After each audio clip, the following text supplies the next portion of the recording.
বৃহস্পতিবার সুপ্রিম কোর্টে হচ্ছে না আরজি কর মামলার শুনানি। আদালতের একটি সূত্র থেকে জানা গিয়েছে, বৃহস্পতিবার শীর্ষ আদালতে বসছে না প্রধান বিচারপতির বেঞ্চ। বুধবার সন্ধ্যায় নোটিশ দিয়ে একথা জানিয়েছেন সুপ্রিম কোর্টের ডেপুটি রেজিস্ট্রার।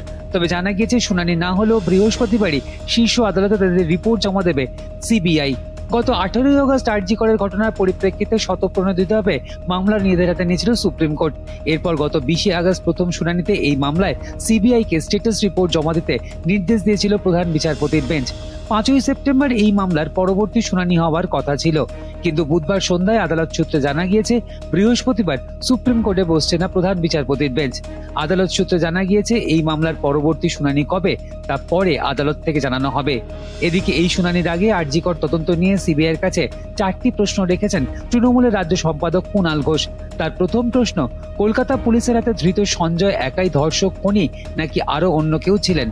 প্রশ্ন 2, এটি বিচ্ছিন্ন কুৎসিত ঘটনা নাকি চক্রের কাজ অন্য কারণে? প্রশ্ন 3, তথ্য প্রমাণ লোপাটের চেষ্টা থাকলে তার যথাযথ ইঙ্গিত কি কি? এবং চতুর্থ প্রশ্ন, যারা লোপাটে যুক্ত তাদের দায়িত্বে পিওসি তাদের বিরুদ্ধে কি ব্যবস্থা নিয়েছে?